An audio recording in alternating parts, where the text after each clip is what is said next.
This channel does not promote any violent, harmful, or illegal activities. All content provided by this channel is meant for an educational purpose only. আমাদের চারপাশে ভয় ধরানো কত কিছু ঘটে যাচ্ছে তাই না? সোশ্যাল মিডিয়াতেও নিশ্চয়ই আপনার অ্যাকাউন্ট রয়েছে, সেই অ্যাকাউন্টে মাঝে মধ্যে আপনি ঢু মারেন এবং সেখানে নানা রকম অ্যাট্রাকটিভ বিজ্ঞাপন নিশ্চয়ই আপনার নজরে আসে। তেমনই বিজ্ঞাপনের মধ্যে একটা বিজ্ঞাপন ছিল, অন্তঃসত্ত্বা করতে পারলেই মিলবে 10 লক্ষ টাকা। কেউ কেউ সেই বিজ্ঞাপন দেখে আবেদন করলেন, তারপর কি হলো দেখুন। হাতে মোবাইল রয়েছে, সেটা স্মার্টফোন, তার মানে ইন্টারনেটও রয়েছে, মানে সাইবার প্রতারকের জাল পাতার পথ রয়েছে। গত কয়েক বছর ধরে ভারতে সাইবার ক্রাইমের সংখ্যা ক্রমশ বাড়ছে। 2024 সালে সাইবার প্রতারণার ভয়ঙ্কর তথ্য সামনে এসেছে।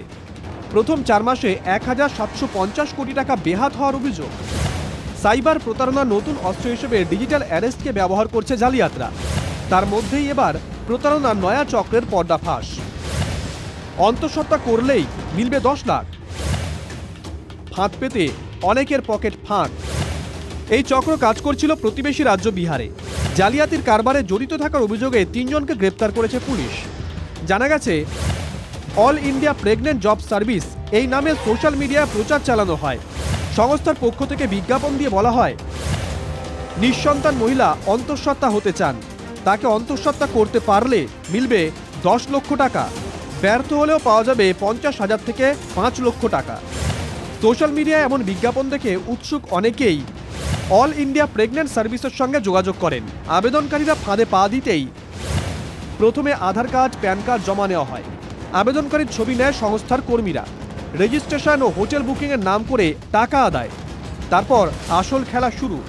পাটনার ডিএসপি ইমরান পারভেজ জানিয়েছেন, ফাঁদে পা দিতেই আবেদনকারীদের ব্ল্যাকমেল করা শুরু হয়। সম্মানহানি থেকে বাঁচতে লক্ষাধিক টাকা আদায় করে প্রতারকরা। প্রতারণার এমন অভিযোগ পেয়ে তদন্ত শুরু করে বিহার পুলিশ। এরপরেই বিহারের নাওয়াদা জেলার কাহুয়ারা থেকে গ্রেপ্তার 3। ধৃতদের কাছ থেকে উদ্ধার হয়েছে মোবাইল ফোন, গ্রাহকদের ছবি, হোয়াটসঅ্যাপ চ্যাট ও টাকা লেনদেনের নথি। বিশেষজ্ঞরা একটা কথাই বলছেন, সোশ্যাল মিডিয়ায় যে কোনো লোভনীয় বিজ্ঞাপন দেখে তার পিছনে ছুটলে বিপদ। Bureau report, TV9 Bangla. আচ্ছা, ব্যাংকে কি আপনার লকার রয়েছে? সেই লকারে আপনি আপনার দামি জিনিসপত্র রাখেন, তাহলে ভুলেও কখনো সেই লকারের চাবি অন্য কারো হাতে দেবেন না। এমনকি যদি সেই কর্মী ওই ব্যাংকের কর্মী হয়, তাহলেও তার হাতে দেবেন না। কারণ বালিগঞ্জের এক ব্যবসায়ীর সঙ্গে যা ঘটেছে দেখলে আপনি শিউরে উঠবেন। বহুমূল্যবান সোনাদানা গয়নাগাটে সুরক্ষিত রাখতে ব্যাংকের লকারই ভরসা, অথচ সেই লকার থেকেও সোনা চুরি। পার্ক স্ট্রিটের এক রাষ্ট্রায়ত্ত ব্যাংকের লকার থেকে গয়না চুরির ঘটনায় গ্রেপ্তার ব্যাংকের লকার ইনচার্জ। পার্ক স্ট্রিটের এই ব্যাংকে লকার রয়েছে বালিগঞ্জের এক ব্যবসায়ী। গত বছর ব্যাংকের লকার থেকে হিরে ও সোনার গয়না চুরির অভিযোগ ওঠে। কোটি টাকার গয়না চুরির অভিযোগ করেন ওই ব্যবসায়ী। 1,25 লক্ষ টাকার হিরে আর সোনা চুরির অভিযোগ ওঠে। তদন্ত শুরু করে কলকাতা পুলিশের ব্যাংক ফ্রড বিভাগ। ব্যাংকের লকার থেকে গয়না চুরির অভিযোগে গ্রেপ্তার করা হয় ব্যাংকের লকার ইনচার্জ মৌমিতা শি এবং মৌমিতার দাদা মিথুন শিকে। প্রশ্ন হলো, এত নিরাপত্তা থাকা সত্ত্বেও কি করে ব্যাংকের লকার থেকে হিরে সোনা চুরি হয়ে গেল? কোথা থেকে গ্রাহকের লকারের চাবি হাতালেন ব্যাংককর্মী? পুলিশ সূত্রে খবর, লকারের চাবিতে গন্ডগোল রয়েছে। এই অজুহাতে ব্যবসায়ীকে লকার বদল করান ইনচার্জ। কয়েকদিন অন্য লকারে হিরে ও সোনা রাখেন ব্যবসায়ী। সেই সুযোগে ব্যবসায়ীর পুরনো লকারের চাবি নকল করেন মৌমিতা। পরে লকারের চাবি ঠিক হয়ে গেছে বলে জানান ইনচার্জ।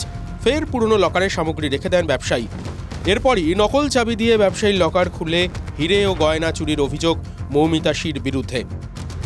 লকার থেকে সোনা চুরি করে দাদার হাতে দিতেন মৌমিতা, সেই সোনা খোলা বাজারে বিক্রির অভিযোগ মিথুন শির বিরুদ্ধে। চুরি করা গিনি থেকে তৈরি হয়েছিল সীতাহার, সেখানেও শেষ রক্ষা হলো না। তদন্তকারী অফিসার সেই দোকানের সন্ধান পান। সেই দোকানদারকে জিজ্ঞাসা করা মাত্রই তিনি বলেন, এই গিনি এখানকার নয়, তবে গিনি থেকে তৈরি হয়ে গেছে সীতাহার। তদন্তকারী অফিসার সেই গিনির সন্ধান করতে গিয়ে সন্ধান পান সেই ব্যাংকের, আর সেখানেই পাওয়া যায় শস্যের মধ্যে ভূত। পুলিশ সূত্রে খবর, অভিযুক্ত মৌমিতা শির বাড়ি থেকে 30 লক্ষ টাকা এবং সোনা উদ্ধার হয়েছে। লেকটাউনে তার এক পরিচিতের বাড়ি থেকেও গয়না উদ্ধার হয়েছে। সব মিলিয়ে কোটি টাকার সামগ্রী বাজেয়াপ্ত করেছে police. One of the account holder কি অ্যাকাউন্ট থেকে আমার ব্যাংকের লকার থেকে 1.25 CR গয়না missing. This is allegation in the FIR of park street PS। এখানে এসে ওনার ভাইকে তুলে নিল, ওনার বাড়ি থেকে গয়নাগাটি নিয়ে নিল, বলছে এটা নাকি ওরই লকারে। পুলিশ সাবস্টেন্সের মানে বের করলো কোথা থেকে, যেটা ওই টাকা আর ওই লকার থেকে ওই গয়নাই। ব্যাংকের লকার থেকে চুরির ঘটনা সামনে আসতেই অনেকে বলছেন এ তো শস্যের মধ্যেই ভূত। পুলিশ সূত্রে খবর, ধৃতদের বিরুদ্ধে আর কোনো লকার থেকে জিনিস চুরির অভিযোগ রয়েছে কিনা তা খতিয়ে দেখা হচ্ছে। পুলিশ সূত্রে খবর, দুটি গাড়ির মধ্যে উদ্ধার হয়েছে একটি গাড়ি। বিলাসবহুল সেই গাড়ির বাজার মূল্য 30 লক্ষ টাকা। আর মিঠুন সিংয়ের কোম্পানিতে নগদ 3 মাসে 50 লক্ষ টাকা ডিপোজিট করা হয়েছিল। সেই জায়গা থেকে তদন্তকারীদের অনুমান যে আরও টাকা উঠে আসতে পারে এই তদন্তে। কোথায় কত টাকা গেছে তা জানতে মরিয়া তদন্তকারী অফিসার। ক্যামেরায় মাখন পাত্রের সঙ্গে সুমন ভট্টাচার্য, TV9 বাংলা। মাত্র 9 টাকায় দুপুরের ভুরি ভোজ, ভাত, ডাল, রুটি, সবজি, সালাড, মিষ্টি। না, বাংলার মা ক্যান্টিন নয়। কুম্ভ মেলার আগে এই প্রকল্প চালু হলো উত্তরপ্রদেশে। নাম মা কি রসোই।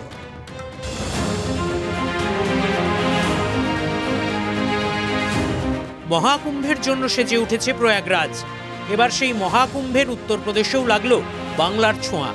প্রয়াগরাজে বাংলার মা ক্যান্টিনের ধাঁচেই পাকাপাকি সরকারি প্রকল্প মা কি রসোইয়ের উদ্বোধন করলেন মুখ্যমন্ত্রী যোগী আদিত্যনাথ।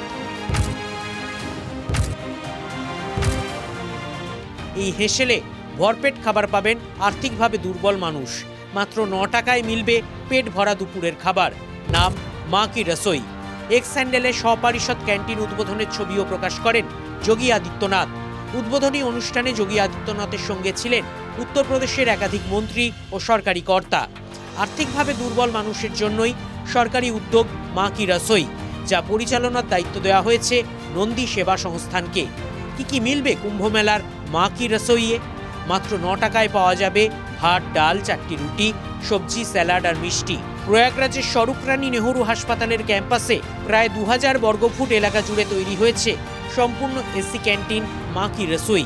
এখানে একসঙ্গে প্রায় 150 জন বসে খেতে পারবেন। 2021-এর বিধানসভা নির্বাচনের আগে এ রাজ্যে গরিব মানুষের জন্য মা ক্যান্টিন চালু করেছিলেন মুখ্যমন্ত্রী মমতা বন্দ্যোপাধ্যায়, যেখানে সরকারি উদ্যোগে দুপুরে মাত্র 5 টাকায় দেওয়া হয় ভাত, ডাল ও ডিমের তরকারি। বর্তমানে পশ্চিমবঙ্গে মা ক্যান্টিনের সংখ্যা 330টি। এবার তেমনই ক্যান্টিনের সূচনা হলো উত্তরপ্রদেশেও।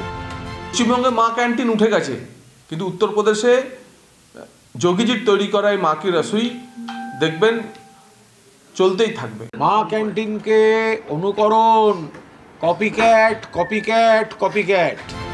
Report, TV9 Bangla. আর যে খবরে নজর রাখো, জালের নথি দিয়ে পাসপোর্ট বানাতে গিয়ে ধৃত এক বাংলাদেশি যুবক। কালনা পুরসভার প্রাক্তন পুরপ্রধানের সই জাল করে বার্থ সার্টিফিকেট বানানোর অভিযোগ। পুলিশ ভেরিফিকেশনের সময় গোটা বিষয়টি প্রকাশ্যে আসে। পবিত্র মণ্ডল নামে ওই যুবক বছর 3 আগে বিনা পাসপোর্টে ভারতে আসে। ফের বাংলাদেশে যাওয়ার জন্য ভারতীয় পাসপোর্টের আবেদন করে। জাল বার্থ সার্টিফিকেট বানিয়ে দেওয়ার জন্য গ্রেপ্তার করা হয়েছে এক সাইবার ক্যাফের মালিককেও। তুমি পাসপোর্টটা কিসের জন্য বানাতে চেয়েছিলে? দেশে যাওয়ার ইচ্ছে ছিল। দেশে যাওয়া? মা বাবাকে দেশ। তুমি তাহলে নাগরিক কোন জায়গাকার? রায়পাড়ার নাগরিক। বার্থ সার্টিফিকেট জাল করলে কি? জাল করলে কেন? চলছে আমি বলতে পারবো না। সমস্ত কিছুই তুমি যা তৈরি করেছো সব কিছুই জাল ভাবে তৈরি করেছিলে? না।